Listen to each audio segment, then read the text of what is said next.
Ya, Assalamualaikum warahmatullahi wabarakatuh, Bapak Ibu. Waalaikumsalam warahmatullahi wabarakatuh. Ya, selamat datang, selamat bergabung Bapak Ibu guru hebat SMP Bapak Siliwangi. Pada hari ini mudah-mudahan kita bisa mari belajar bersama, berkolaborasi, saling berbagi, mendukung demi mewujudkan disiplin positif di sekolah kita tercinta. Oke, Bapak Ibu.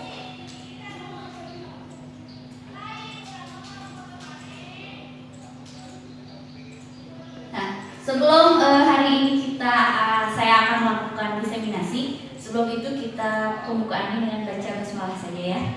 Bismillahirrahmanirrahim. Nah, hari ini Bapak Ibu perkenalkan, saya Dewi Cempaka. Bapak Ibu sudah tahu, saya adalah calon guru penggerak rekognisi angkatan 8. Jadi pada hari ini saya akan melakukan diseminasi tentang pemahaman dan pengalaman penerapan budaya positif. Jadi ini adalah salah satu aksi nyata modul 1.4 dari budaya positif. Ini saya, lalu saya juga dipandu oleh fasilitator pemandu. Ini adalah beliau, namanya Ibu Andi Suparti. Kita langsung saja ya Bapak Ibu. Jadi konsep utama modul budaya positif ini ada 7. Yang pertama itu adalah perubahan paradigma belajar. Yang kedua adalah disiplin positif. Yang ketiga adalah motivasi perilaku manusia. Yang keempat adalah keyakinan kelas. Yang kelima adalah kebutuhan dasar manusia. Yang keenam posisi kontrol. Yang ketujuh adalah segitiga restitusi. Jadi ini adalah 7 konsep yang memang saya pelajari di modul 1.4 tentang budaya positif, dan hari ini nanti saya akan melakukan diseminasi konsep-konsep apa saja dan penerapannya seperti apa di sekolah. Yang pertama, tentang pembelajaran dengan paradigma baru. Nah, Bapak Ibu sepertinya Bapak Ibu sudah tahu ya, filosofi pendidikan Indonesia ini adalah Ki Hajar Dewantara. Menurut beliau, pendidik itu hanya dapat menuntun tumbuh atau hidupnya kekuatan kodrat yang ada pada anak-anak agar dapat memperbaiki lakunya, bukan dasarnya. Hidup dan tumbuh kekuatan kodrat anak. Jadi kita hanya sebagai guru itu menuntun yang sudah sesuai dengan kodratnya, baik kodrat alam maupun kodrat zamannya. Selanjutnya di dalam modul 1.4 ini kita akan belajar tentang disiplin positif. Kalau disiplin positifnya sudah berjalan, maka lingkungan positif pun nanti akan tumbuh, sehingga nanti akhirnya di sekolah kita ini akan terjadi budaya positif. Di mana ada kemerdekaan, disitulah harus ada disiplin yang kuat. Sungguh pun disiplin itu bersifat self-disiplin, yaitu kita sendiri yang mewajibkan kita dengan sekeras-kerasnya. Tetapi itu sama saja, sebab jika kita tidak cakap melakukan self-disiplin, wajiblah penguasa lain mendisiplinkan diri kita. Dan peraturan demikian itulah harus ada di dalam suasana yang merdeka. Jadi karena kita sudah merdeka belajar, jadi memang budaya positif ini yang nanti akhirnya akan kita tuju mulai dari disiplin itu sendiri. Nah, bagaimana sih pembelajaran dengan paradigma baru itu? Pembelajaran dengan paradigma baru ini merupakan pembelajaran yang nantinya dirancang berdasarkan prinsip pembelajaran terdiferensiasi, sehingga nantinya setiap siswa belajar sesuai dengan kebutuhan dari tahap perkembangan untuk mewujudkan profil pelajar Pancasila. Nah, Bapak Ibu, ada yang masih ingat tidak profil pelajar Pancasila ada berapa? Ada 5? Kita lihat. Nah, kita ulas kembali sedikit. Ini adalah 6 profil pelajar Pancasila. Yang pertama itu ada berakhlak, beriman kepada Tuhan Yang Maha Esa dan berakhlak mulia. Lalu ada kebinekaan global, ada bergotong royong, ada kreatif, ada bernalar kritis dan juga mandiri. Jadi inilah profil pelajar Pancasila yang nantinya Bapak Ibu guru di sekolah kita terapkan. Nah, perubahan paradigma teori kontrol. Jadi dulu itu ada perubahan paradigma ini. Jadi ilusi guru mengontrol murid. Jadi pada dasarnya kita tidak dapat memaksa murid untuk berbuat sesuatu jika murid tersebut memilih untuk tidak melakukannya. Walaupun tampaknya kita sering atau sedang mengontrol perilaku murid tersebut. Hal ini karena murid tersebut sedang mengizinkan dirinya dikontrol. Saat itu bentuk kontrol guru menjadi kebutuhan dasar yang dipilih murid tersebut. Jadi teori kontrol ini menyatakan bahwa semua perilaku pasti memiliki tujuan, bahkan terhadap perilaku yang tidak disukai. Ini ilusi guru mengontrol murid. Ada lagi ilusi bahwa kritik dan membuat orang merasa bersalah dapat menguatkan karakter. Jadi di sini kadang kita merasa tidak sadar, kita selalu mengungkapkan kritik atau rasa bersalah untuk mengontrol murid menuju pada identitas mereka yang gagal sebenarnya. Jadi mereka belajar untuk merasa buruk tentang diri mereka, mengembangkan dialog diri yang negatif. Kadangkala sulit bagi guru untuk mengidentifikasi bahwa mereka melakukan perilaku ini karena seringkali guru cukup menggunakan suara halus untuk menyampaikan pesan negatif. Jadi di sini guru kadang secara tidak sadar menyindir dengan bahasa-bahasa yang memang halus, tapi sebenarnya mereka menyampaikan pesan yang negatif. Lalu ada lagi ilusi bahwa semua penguatan positif efektif dan bermanfaat. Penguatan positif atau bujukan adalah bentuk-bentuk kontrol. Segala usaha untuk mempengaruhi murid agar mengulang suatu perilaku tertentu adalah suatu usaha untuk mengontrol murid tersebut. Jadi dalam jangka waktu yang tertentu, mungkin murid tersebut akan menyadarinya dan mencoba untuk menolak bujukan kita, atau bisa jadi murid tersebut menjadi tergantung pada pendapat sang guru untuk berusaha. Jadi di sini kadang kita membuat bujukan kepada murid untuk melakukan sesuatu, tapi itu malah jadi ketergantungan. Jadi kalau gurunya nggak nyuruh, ya mungkin siswanya juga nggak akan mengerjakannya. Ada lagi ilusi bahwa orang dewasa memiliki hak untuk memaksa. Jadi kadang kita sebagai orang dewasa, sebagai guru, percaya bahwa mereka memiliki tanggung jawab untuk membuat murid-murid membuat hal-hal tertentu. Adapun yang dilakukannya dapat diterima selama ada sebuah kemajuan berdasarkan sebuah pengukuran kinerja. Pada saat itu pula orang dewasa akan menyadari bahwa perilaku memaksa itu tidak akan efektif untuk jangka waktu panjang dari sebuah hubungan permusuhan akan terbentuk.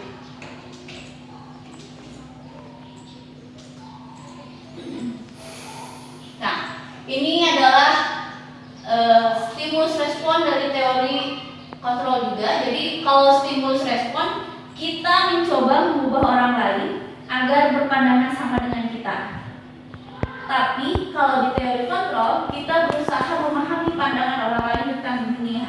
Jadi kita yang menyesuaikan dengan pandangan dari anak-anak itu sendiri. Yang kedua, perilaku buruk dilihat sebagai suatu kesalahan. Tapi kalau di teori kontrol, semua perilaku itu memiliki tujuan.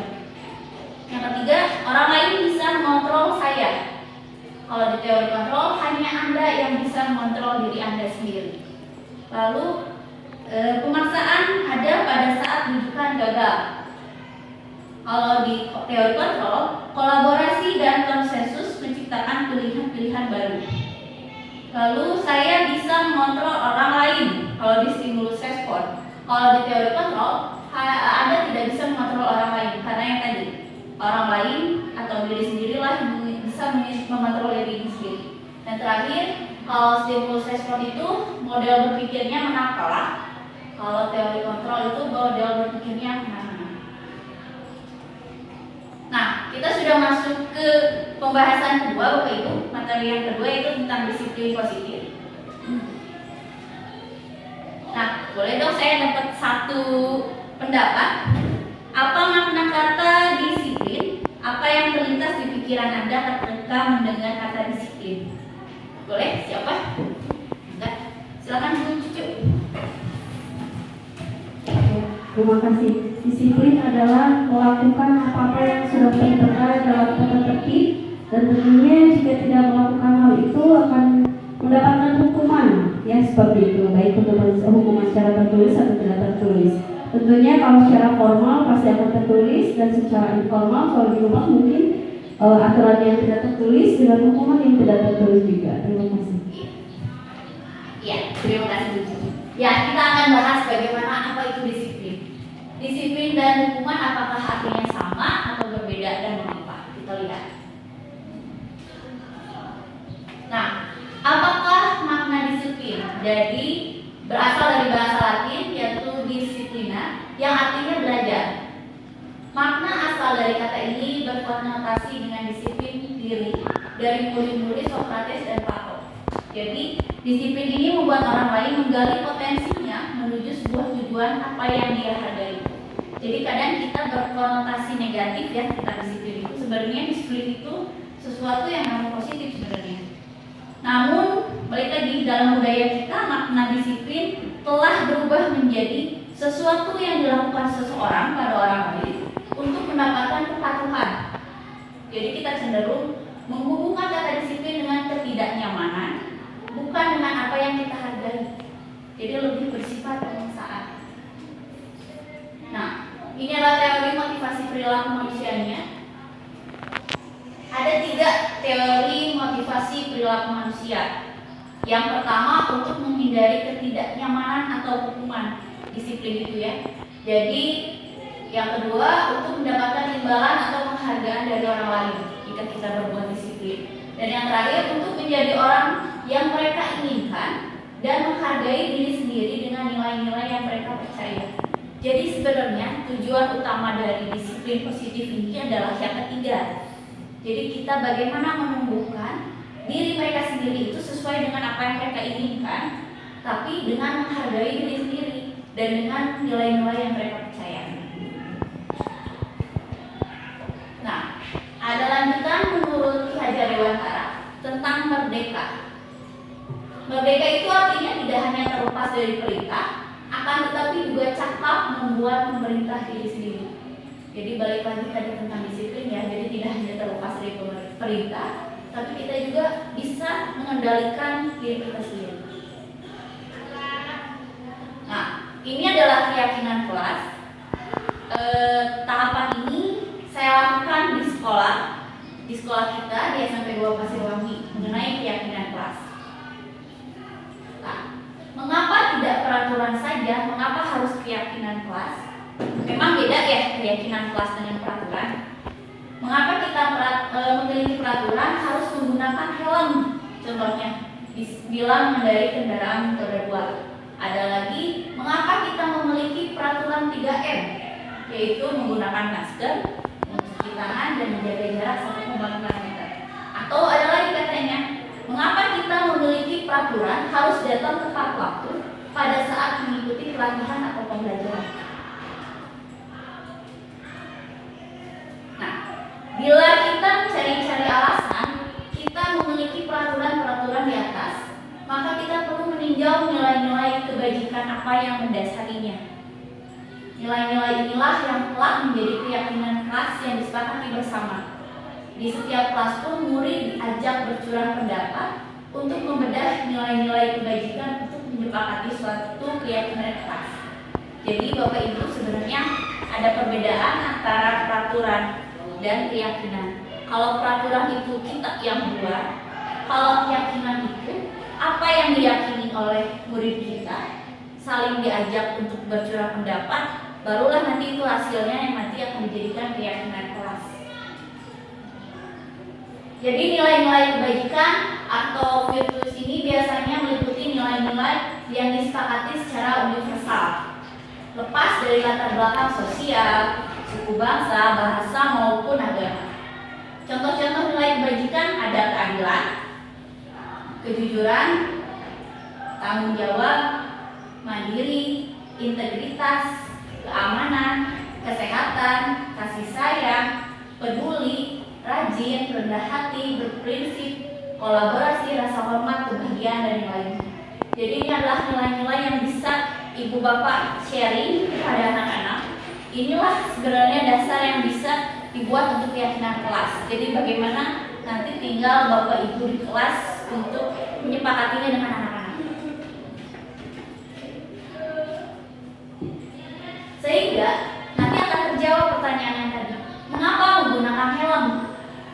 nilai kebajikan atau keyakinan apa yang dituju. Jadi bukan karena sesuai dengan peraturan yang ada menggunakan helm, tapi ya kan balik lagi menggunakan helm karena ya faktor dari keselamatan dan keamanan. Lalu mengapa menerapkan 3M? Nilai kebajikan atau keyakinan apa yang dituju, yaitu kesehatan dan keamanan. Lalu ada lagi mengapa datang tepat waktu? Nilai kebajikan atau keyakinannya yaitu bertanggung jawab dan menghormati orang lain. Jadi untuk mendukung motivasi intrinsik ini kembali ke nilai-nilai atau keyakinan yang lebih menggerakkan seseorang dibandingkan mengikuti serangkaian peraturan-peraturan kemudian juga dengan murid-murid kita. Jadi kalau keyakinan itu lebih muncul dari dalam murid kita. Kalau peraturan, aturan yang kita terapkan. Jadi belum tentu anak-anak atau murid kita akan mengikutinya karena memang tidak sesuai dengan apa yang mereka inginkan. Jadi kita berusaha untuk memunculkan keyakinan apa yang ada di dalam diri mereka. Mau apa sih kalian belajar di sekolah? Jadi silakan nanti sepakati. Nah, tindakan atau perilaku yang dilakukan guru akan menentukan lingkungan yang positif. Contohnya dengan membuat keyakinan kelas dengan berdasarkan nilai-nilai kebajikan. Dan nanti di akhirnya akan ada budaya positif. Kita kembalikan lagi, kalau peraturan kan kita yang buat, kemungkinan besar anak-anak akan merasa terpaksa. Kalau keyakinan kelas, mereka yang buat, mereka yang akan laksanakan. Kalau mereka tidak melakukannya kan, mereka akan merasa tidak bertanggung jawab terhadap apa yang mereka ucapkan. Jadi akan terasa sendiri. Nah, menurut dosen, suatu keyakinan akan lebih memotivasi seseorang dari dalam atau memotivasi secara intrinsik. Seseorang akan lebih tergerak dan bersemangat untuk menjalankan keyakinannya daripada hanya sekedar mengikuti serangkaian peraturan. Jadi Bapak Ibu, mau wali kelas, mau guru mata pelajaran, sebenarnya ada beberapa tujuan kenapa kita harus membuat keyakinan kelas ini. Yang pertama, menciptakan pembelajaran yang berpusat pada murid. Yang kedua, memunculkan keterlibatan murid dalam menentukan kelas yang diimpikannya, sehingga murid lebih bertanggung jawab akan keputusan yang mereka buat bersama-sama. Dan terakhir, menemukan komunikasi efektif antara murid dan guru. Karena ini adalah kesepakatan bersama, pasti murid-murid akan terlibat langsung dalam pembuatannya. Ini adalah faktor atau penjelasan tentang keyakinan kelas. Yang pertama lebih bersifat abstrak daripada peraturan, yang lebih rinci dan konkret, lalu berupa pernyataan-pernyataan universal, lalu senantiasa dibuat dalam bentuk positif. Hendaknya tidak terlalu banyak, sehingga mudah diingat dan dipahami oleh semua warga kelas. Lalu sebaiknya sesuatu yang dapat diterapkan di lingkungan tersebut. Terakhir, semua warga kelas hendaknya ikut berkontribusi dalam pembuatan keyakinan kelas lewat kegiatan curah pendapat. Nah, bagaimana sih pembentukan keyakinan kelas ini? Sebenarnya bisa dilakukan oleh wali kelas yang pertama, mau guru mata pelajaran pun bisa. Yang pertama kali dilakukan adalah mempersiapkan warga sekolah atau murid-murid di sekolah atau kelas untuk bercurah pendapat tentang peraturan yang perlu disepakati di sekolah atau di kelas.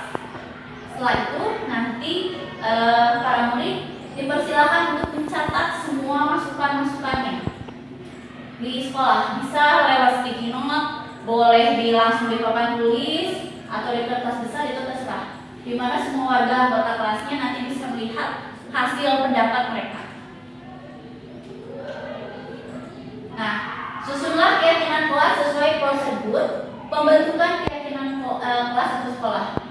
Gantilah kalimat-kalimat bentuk negatif menjadi positif. Kadang terbiasa kalau peraturan itu jangan buang sampah sembarangan. Sebenarnya itu adalah kalimat negatif. Sebenarnya kita bisa rubah menjadi kalimat positif dengan mengganti saja kalimatnya, misalnya jaga kebersihan kelas. Itu contohnya. Kalau sudah, nanti tinjau kembali daftar curah pendapat yang sudah dicatat. Tinjau ulang keyakinan sekolah atau kelas secara bersama-sama. Jadi sebaiknya keyakinan sekolah atau kelas tidak terlalu banyak, jadi cukup berkisar antara 3 sampai 7 prinsip atau keyakinan. Jadi nanti anak-anak berdiskusi dari sekian banyak impian mereka atau pendapat mereka, mana nih yang kira-kira bisa disepakati oleh satu kelas itu. Nah, setelah keyakinan sekolah atau kelasnya selesai, maka semua warga sekolah dipersilakan meninjau ulang dan menyetujuinya dengan menandatangani keyakinan kelas atau sekolah, termasuk guru dan semua murid. Jadi kita punya bukti bahwa memang ini adalah benar-benar kesepakatan atau keyakinan kelas yang memang kalian buat dan ibu buat juga. Terakhir, diharapkan dengan keyakinan sekolah atau kelas ini selanjutnya bisa dilekatkan atau ditempel di dinding kelas di tempat semua warga kelas atau warga sekolah bisa melihat. Jadi setiap guru yang datang, kalau misalnya contoh gini, ada kurang bersih kelasnya, saat guru datang bisa ditanyakan, kesepakatan kelas kalian ada tidak yang berhubungan dengan kebersihan? Ada, misalnya. Berarti konsekuensinya apa nih? Apa yang harus kalian lakukan? Jadi kita hanya menyadarkan mereka, tapi kan itu bukan aturan, karena mereka yang buat. Ini adalah dokumentasi pembentukan keyakinan kelas. Jadi pertama-tama silakan Bapak Ibu ngobrol saja dengan anak-anaknya. Nanti ada proses anak-anak mencatat keyakinan kelasnya atau pendapatnya masing-masing. Kalau saya pakai sticky note, jadi silakan mencurahkan pendapatnya, boleh 2 sampai 3. Silakan tempelkan nanti di depan kelas masing-masing. Sebelumnya, nah di sini lalu saya minta bantuan kepada 2 orang siswa.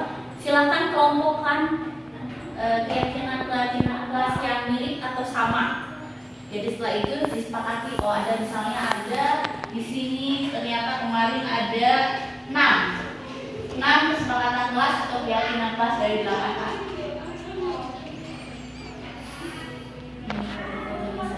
Nah, ini contoh keyakinan kelasnya yang kemarin buat. Jadi kata-katanya pakai kalimat positif. Mereka berpendapat atau menyepakati. Yang pertama itu tentang saling menghargai. Kenapa?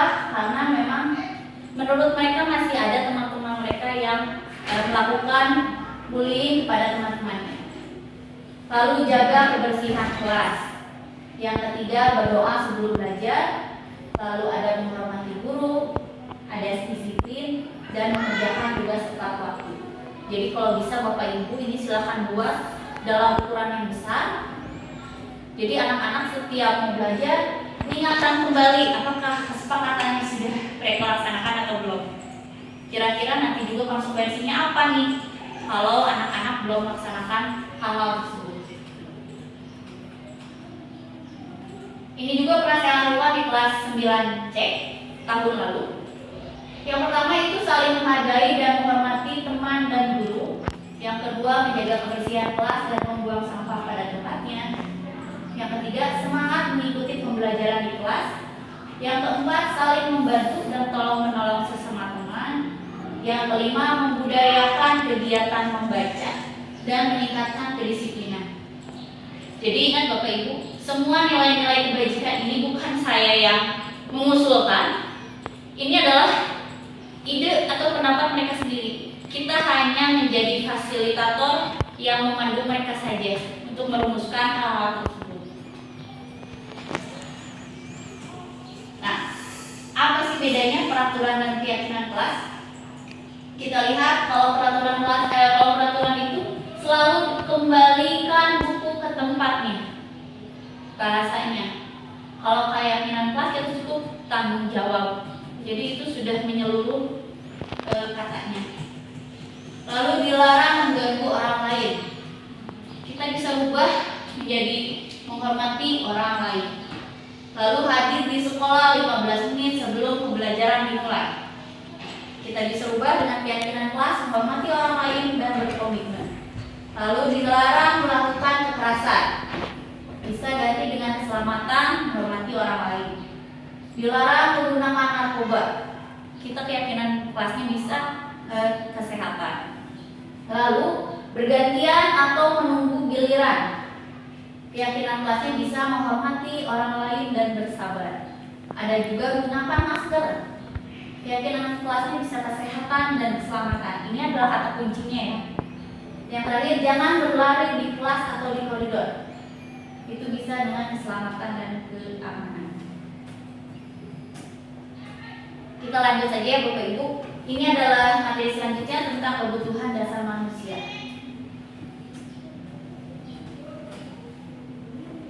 Kebutuhan dasar manusia ini adalah seluruh tindakan manusia memiliki tujuan tertentu.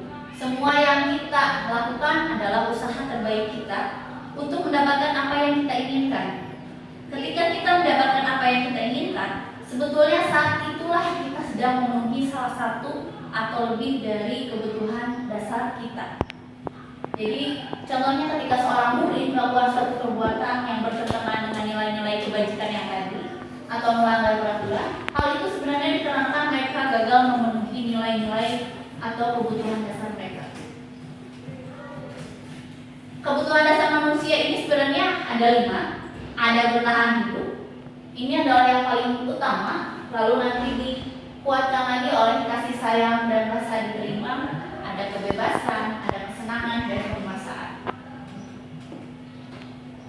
Cukup banyak ya penjelasannya Bapak Ibu. Bertahan hidup berarti kebutuhan bertahan hidup atau survival adalah kebutuhan yang bersifat fisiologis untuk bertahan hidup, misalnya kesehatan, rumah, makan. Kebutuhan biologis sebagai bagian dari proses reproduksi termasuk kebutuhan untuk tetap bertahan hidup.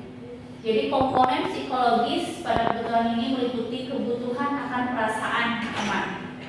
Lalu kebutuhan untuk diterima, kebutuhan untuk disayangi dan diterima meliputi kebutuhan akan hubungan dan koneksi sosial. Kebutuhan untuk memberi dan menerima kasih sayang dan kebutuhan untuk merasa menjadi bagian dari suatu kelompok. Kebutuhan ini juga meliputi keinginan untuk tetap terhubung dengan orang lain seperti teman, keluarga, pasangan hidup, teman kerja, binatang peliharaan maupun kelompok di mana kita tergabung. Jadi kasih sayang ini untuk anak-anak atau murid kita bisa didapatkan di rumah atau di sekolah. Lalu penguasaan. Ini adalah kebutuhan pengakuan atas kemampuan. Kebutuhan ini untuk mencapai sesuatu menjadi kompeten, menjadi terampil, diakui atas prestasi dan keterampilan kita. Lalu ada kebebasan. Kebutuhan untuk bebas adalah kebutuhan akan mandiri, otonomi, memiliki pilihan dan mampu mengendalikan arah hidup seseorang. Anak-anak dengan kebutuhan kebebasan yang tinggi memiliki atau menginginkan pilihan untuk mereka berperilaku. Biasanya anak-anak suka banyak mencoba, banyak bergerak, tidak terlalu terpengaruh orang lain dan senang mencoba hal baru dan menarik. Yang terakhir adalah kesenangan. Kebutuhan akan kesenangan adalah kebutuhan untuk mencari kesenangan, mau bermain maupun tertawa. Jadi ini adalah banyak anak-anak yang sebenarnya memiliki kebutuhan ini. Kita lanjut ke posisi kontrol dan restitusi. Apa itu restitusi? Sebenarnya ini nyambung ya Bapak Ibu dari kegiatan tadi disiplin positif, lalu juga keyakinan kelas. Inilah yang akhirnya nanti restitusi adalah proses menciptakan kondisi bagi murid untuk memperbaiki kesalahan mereka sehingga mereka bisa kembali pada kelompok mereka dengan karakter yang lebih kuat. Ciri-cirinya, restitusi ini bukan untuk menebus kesalahan, namun untuk belajar dari kesalahan. Ada lagi memperbaiki hubungan. Restitusi ini merupakan tawaran, bukan paksaan. Lalu restitusi menuntun untuk melihat ke dalam diri. Restitusi mencari kebutuhan dasar yang mendasari tindakan. Lalu juga adalah cara yang paling baik. Fokus pada karakter bukan tindakan. Fokus pada solusi. Lalu juga mengembangkan murid yang berbuat salah pada kelompoknya. Jadi sebenarnya kasus ini kita kemarin pernah bahas tentang anak yang kira-kira bisa naik kelas gak nih? Sebenarnya kita kalau sudah bisa melakukan kegiatan restitusi ini dengan cara menanyakan dulu penyebabnya apa anak tersebut jarang ke sekolah dan menimbulkan rasa cari solusinya bagi dirinya sendiri, mudah-mudahan bisa sebenarnya anak tersebut berubah Jadi kita tidak menyalahkannya, tidak untuk menembus kesalahannya, tapi membuat dia untuk belajar dari kesalahannya aja. Jadi ada 5 posisi kontrolnya. Apakah kita sebagai penghukum atau pembuat rasa bersalah, atau kita sebagai teman, pemantau, dan manajer. Jadi ini adalah posisi kita, posisi guru di sekolah itu yang mana? Apakah kita sebagai penghukum? Kalau sebagai penghukum, kita akan menghadik, menunjuk-nunjuk, menyakiti, menyindir anak didik kita, atau membuat rasa bersalah. Misalnya kita melakukan ceramah dan mengatakan seharusnya atau ibu kecewa kepada kamu.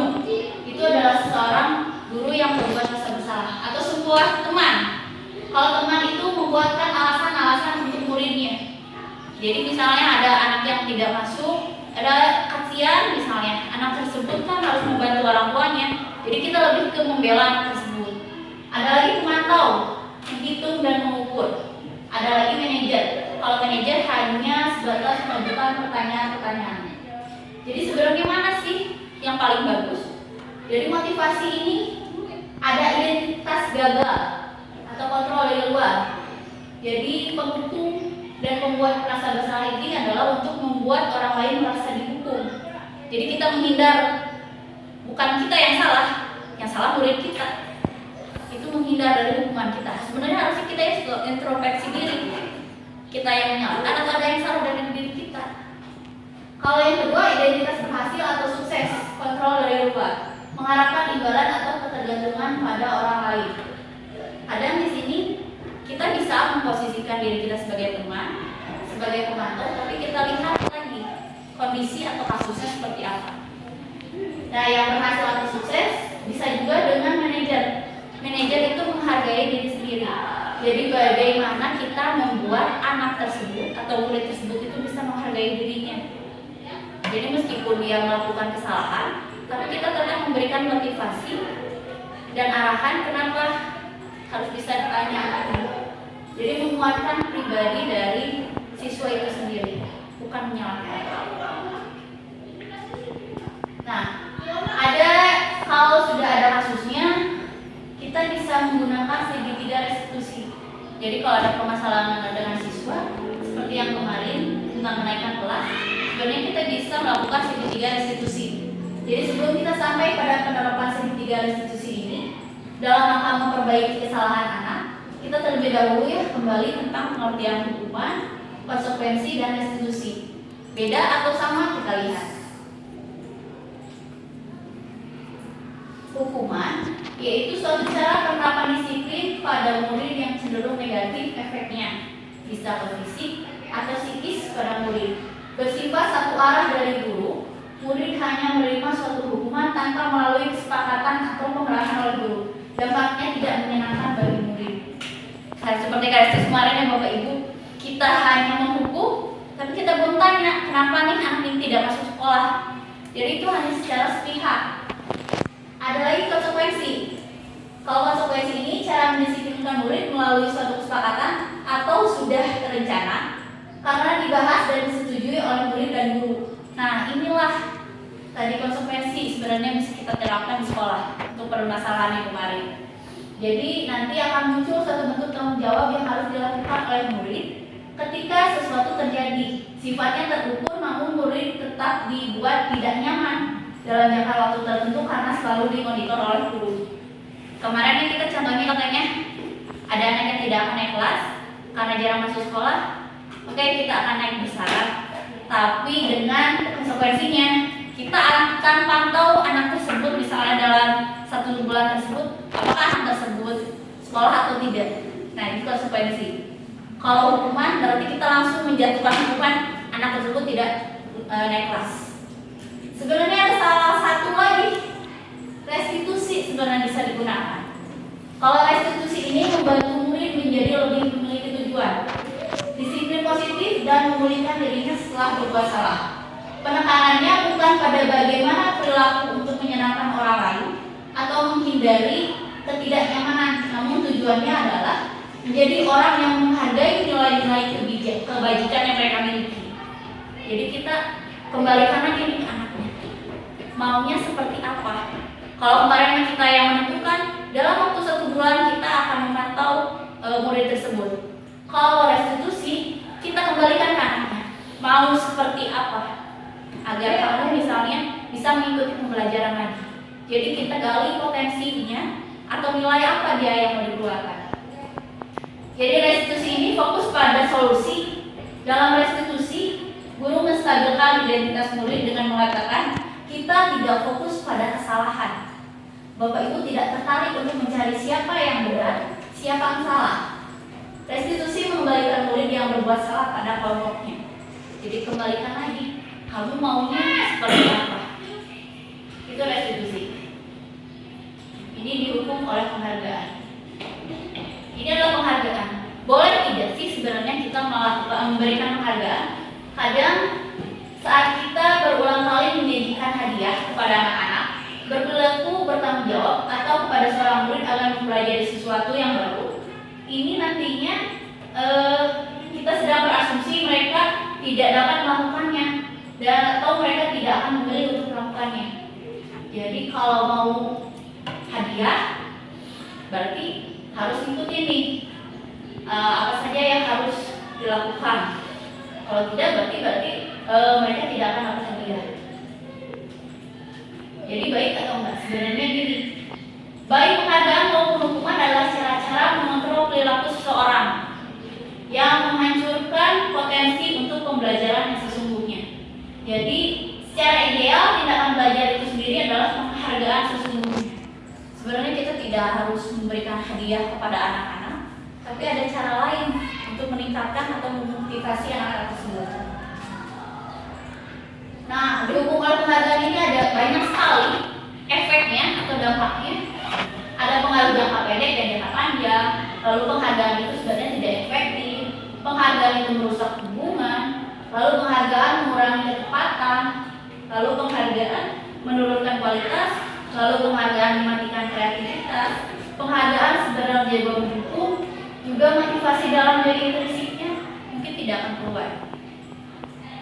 Ini salah satu contohnya saja. Pengaruh jangka pendek dan jangka panjang. Jadi ini mendapatkan seseorang melakukan sesuatu dalam jangka waktu pendek.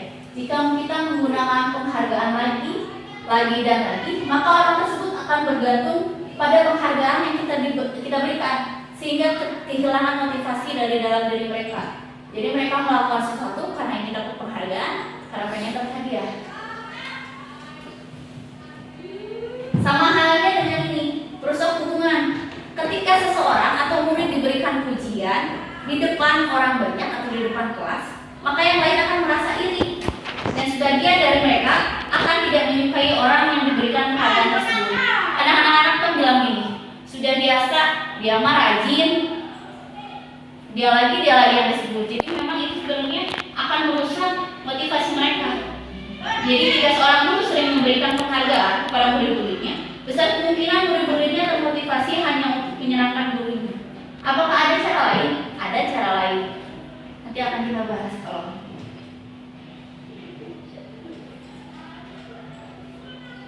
Nah, kita lihat ada tindakan guru mencatat 100 kali di dalam buku dengan kalimat saya tidak akan terlambat lagi karena terlambat ke sekolah. Menurut Bapak Ibu ini hukuman atau konsekuensi? Hukuman. Katanya ini adalah sanksi atau konsekuensi. Kenapa? Karena mencatat ini adalah pembelajaran yang memang berhubungan karena dia tidak keluar dari konsekuensi dari kesepakatan kelasnya. Kita ingat lagi. Ada lagi lari mengelilingi lapangan basket 2 kali karena terlambat hari di sekolah. Kalau ini masuk hukuman. Tidak ada hubungannya telat ke sekolah dengan lari lapangan basket. Berarti hukuman. Ada lagi murid diminta untuk push up karena tidak menggunakan masker ke sekolah. Ini masih hukuman juga. Apa hubungannya push up dengan memakai masker? Beda halnya dengan yang bawah, menggantikan kertas tugas temannya yang telah dicoret-coret. Karena konsekuensi, karena ini ada hubungannya. Lalu membersihkan tumpahan air di meja karena tersenggol pada saat belajar, itu konsekuensi. Ada lagi, meminta murid tidak menggunakan sepatu seharian di sekolah karena tidak mengenakan sepatu hitam, itu hukuman. Karena nggak ada hubungannya juga ya antara pakai sepatu hitam dan tidak menggunakan sepatu di sekolah. Lalu terakhir, lari mengelilingi lapangan basket 2 kali karena terlambat 10 menit untuk pelajaran PJOK. Nah ini berbeda. Kalau ini maksudnya konsekuensi. Karena kan memang dalam pelajaran olahraga. Jadi ini adalah identitas gagal itu adalah hukuman. Identitas sukses untuk membuat disiplin positif itu ada konsekuensi dan juga restitusi. Jadi intinya hukuman sesuatu yang menyakitkan harus terjadi. Konsekuensi sesuatunya harus terjadi. Kalau restitusi itu merupakan pilihan.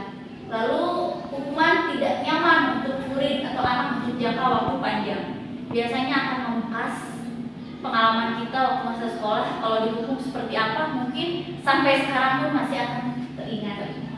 Konsekuensi itu nantinya tidak nyaman untuk murid untuk jangka waktu pendek.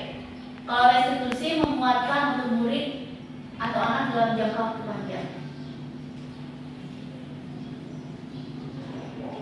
Jadi kalau hukuman itu lebih ke negatif, kalau konsekuensi itu netral karena mereka yang buat dan kita sepakati juga. Kalau restitusi itu lebih positif. Jadi kalimatnya seperti ini kalau negatif.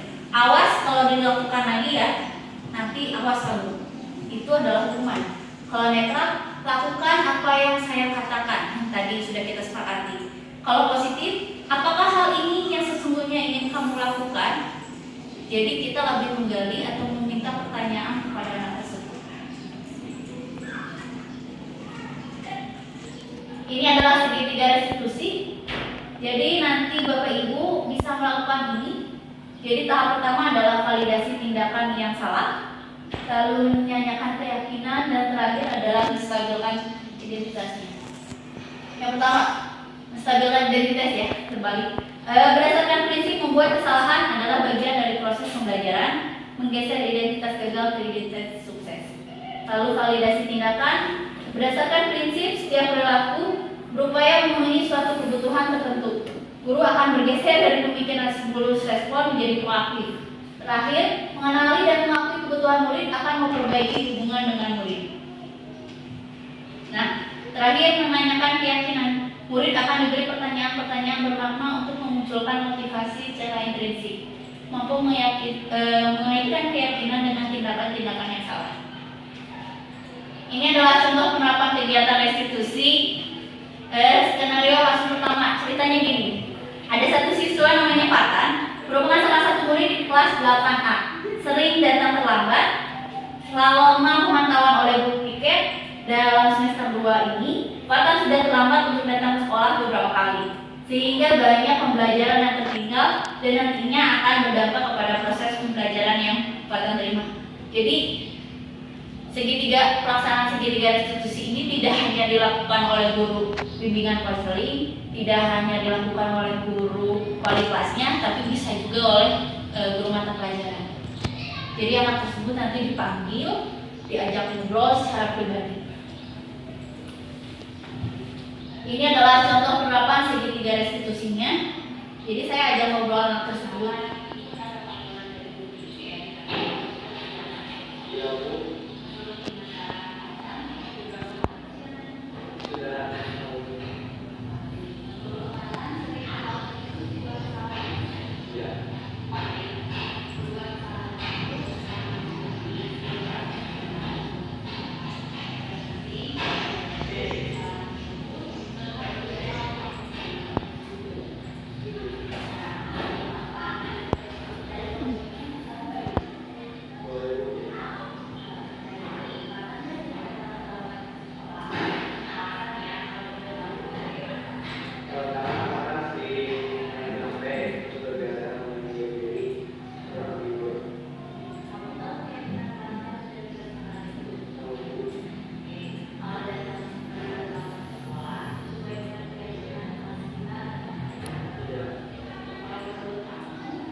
Jadi Bapak Ibu, sebenarnya penerapan segitiga restitusi ini bisa dilaksanakan secara tidak formal juga. Jadi ngajak anaknya ngobrol santai, kita gali sebenarnya apa sih yang terjadi dengan anak tersebut.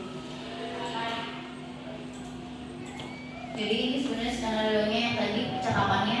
Jadi ada menstabilkan identitas. Jadi kita menguatkan kepada anak tersebut bahwa perbuatan dia mengenai keterlambatan di sekolah itu sebenarnya merupakan kesalahan yang manusiawi. Pasti setiap orang pasti pernah pasti melakukan kesalahan, tapi yang penting kita bisa belajar dari kesalahan tersebut. Jadi kita stabilkan dulu identitasnya. Lalu ada tentang validasi tindakan yang salah. Kita tanyakan kenapa Fatan itu bisa sering terlambat sekolah, pasti punya alasan. Kita tanyakan dulu alasannya. Lalu yang terakhir menanyakan keyakinan. Kita sudah buat keyakinan kelas yang tadi. Kita tanyakan keyakinan kelas apa yang sudah Fatan langgar kira-kira. Nanti Fatan sendiri akan merasakan solusinya dia harus melakukan apa. Ini ada testimoni penerapan segitiga dan restitusi adalah salah satu anak yang tadi.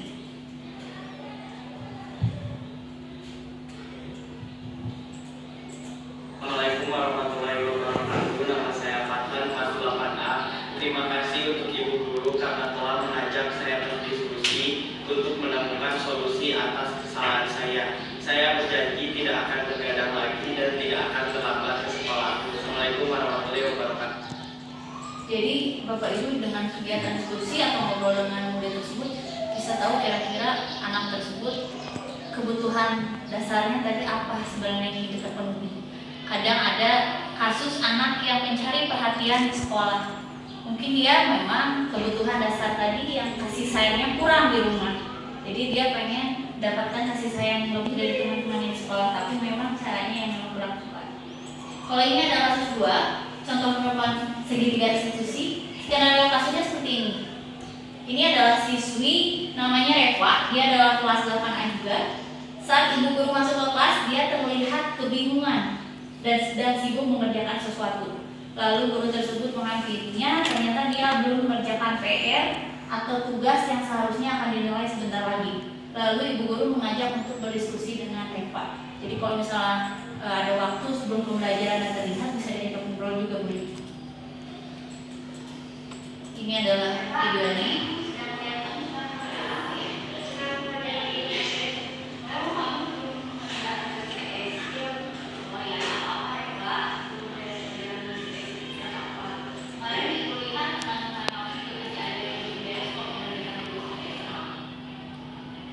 Jadi silakan nanti diajak ngobrol anaknya. Ini adalah tadi ya sama. Dalam percakapan tersebut, dalam video tersebut kita tanyakan dulu, stabilkan dulu identitasnya tadi. Bahwa Reva itu sebenarnya tidak mengerjakan tugas. Kenapa? Tidak apa-apa tadi karena memang tidak mengerjakan tugas pasti punya alasannya. Lalu kita tanyakan lagi di saat sudah melakukan hal yang baik tetapi datang ke sekolah tepat waktu, tapi dari kesalahan tersebut menurut mereka sudah melanggar kesepakatan yang jadi balik lagi ada 3 tahapan. Ini adalah testimoninya. Saya telah mendiskusikan agar saya tidak lupa mengerjakan tugas. Saya akan memberikan waktu untuk mengerjakan tugas. Terima kasih telah mendiskusikan. Ya, secara singkat saja ya Bapak Ibu. Jadi kita sudah ajak anak didik kita, ajak ngobrol. Memang sebenarnya lebih banyak waktu itu adalah wali kelas yang lebih memahami karakteristik dari siswanya.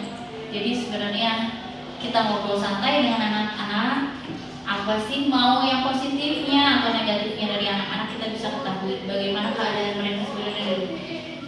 Jadi kesimpulannya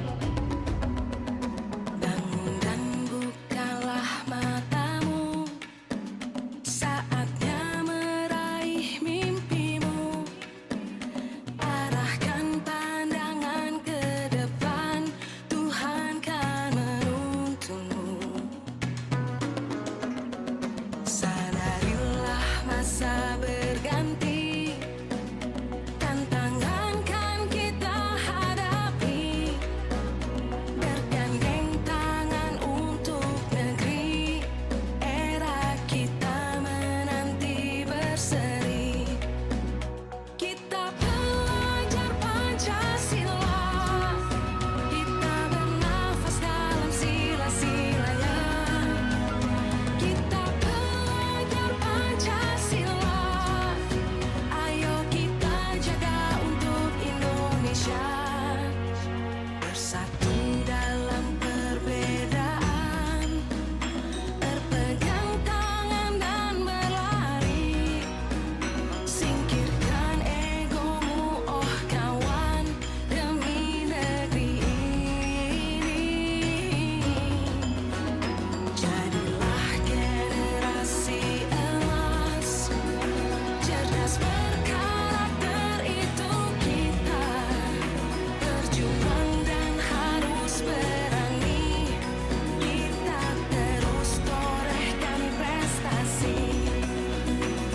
Fatan, Ibu mendapat laporan dari guru piket, katanya kamu sering kesiangan ya? Iya Bu, Menurut ingatan Fatan, sudah berapa kali kesiangan? sudah 6 kali. 5 kali. Menurut Fatan, sering terlambat itu sebuah kesalahan bukan? Ya, Baik Fatan, berbuat kesalahan itu memang manusiawi. Setiap orang pasti pernah membuat kesalahan. Yang penting kita belajar dari kesalahan tersebut serta berusaha untuk memperbaikinya. Setuju? setuju. Nah, menurut Fatan, kita cari solusinya bersama bagaimana? Boleh Bu ya. Kayak gini, Fatan kan sering datang terlambat ke sekolah. Punya alasan ya, kalau boleh tahu itu kenapa? Karena Fatan sering main HP, terus bergadang main game, jadi kurang tidur. Kamu tahu keyakinan kelas yang sudah kita sepakati belum? Tahu Bu. Oke, kalau datang terlambat ke sekolah sesuai dengan keyakinan kelas kita enggak? Tidak. Oke, kalau menurut kamu keyakinan kelas apa yang sudah kamu langgar? Disiplin. Menurut kamu disiplin itu penting nggak buat kita di sekolah? Penting Bu, karena membuat saya bisa datang tepat waktu dan menghargai waktu. Oke, betul ya. Berarti menghargai waktu itu penting dan sangat bermanfaat untuk kita. Seperti kita menghargai orang-orang yang ada di sekitar kita ya. Jadi mau sebagai siswa, mau menjadi guru, jadi kita tidak boleh datang terlambat dan nantinya tidak untuk banyak pekerjaan kita dan nanti bisa memperlatih rasa kepedulian. Iya Bu, saya menyesal karena sudah sering terlambat dan mohon maaf. Ya, nggak apa-apa Fatan. Sikap yang sangat baik sudah kamu lakukan dengan cara meminta maaf. Menurut kamu, apa yang akan kamu lakukan agar kamu nanti tidak terlambat ke sekolah? Saya akan tidur lebih cepat dan tidak bergadang lagi agar tidak terlambat ke sekolah Ibu. Oke, baik Fatan. Kamu sudah menemukan solusinya ya. Dan Ibu akan bekerja sama dengan orang tua kamu agar kamu nanti datang ke sekolahnya tidak terlambat lagi. Jadi orang tua kamu nanti di rumah juga akan mengingatkan kamu. Oke, kalau gitu boleh sekarang Fatan kembali ke kelas. Terima kasih. Assalamualaikum warahmatullahi wabarakatuh. Nama saya Fatan, kelas 8A. Terima kasih untuk Ibu Guru karena telah mengajak saya berdiskusi untuk menemukan solusi atas kesalahan saya. Saya berjanji tidak akan bergadang lagi dan tidak akan terlambat ke sekolah. Assalamualaikum warahmatullahi wabarakatuh. Kita belajar Pancasila, kita bernafas dalam sila-silanya. Kita belajar Pancasila, ayo kita jaga untuk Indonesia. Kita belajar Pancasila, kita bernafas dalam sila-silanya. Kita belajar Pancasila, ayo kita jaga untuk Indonesia.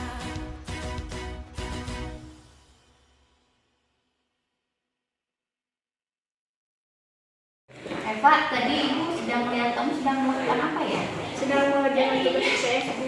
Oh, kamu belum mengerjakan tugas IPS? Iya Bu. Oh ya, nggak apa-apa Reva, belum beres mengerjakan tugas IPS itu tidak apa-apa. Kemarin Ibu lihat teman-teman kamu juga masih ada yang belum beres kok mengerjakan tugas IPS-nya. Iya Bu. Reva melakukan kesalahan ini pasti punya alasan kan? Kenapa ya?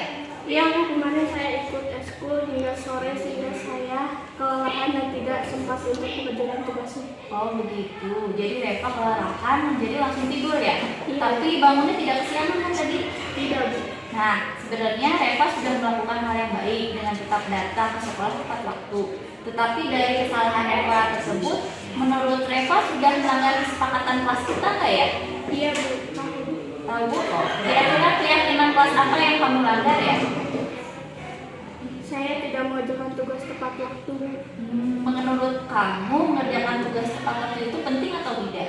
Penting Bu, karena merupakan salah satu tanggung jawab saya untuk mendapatkan hasil pelajaran yang lebih baik. Menurut Eva memang penting. Apakah kamu nanti mau melakukan apa ya agar kamu tidak terlambat lagi mengerjakan tugas IPS-nya? Saya akan membagi waktu saya dengan baik Bu. Saya akan mengerjakan tugas terlebih dahulu baru tidur. Oke, baik Eva, bagus sekali. Kamu sudah menemukan solusinya. Semoga nanti ke depannya hal ini tidak terjadi lagi ya. Baik Bu. Oke, sekarang silakan Reva nanti kembali lagi ke tempat duduknya, siap-siap untuk mengikuti pembelajaran selanjutnya ya.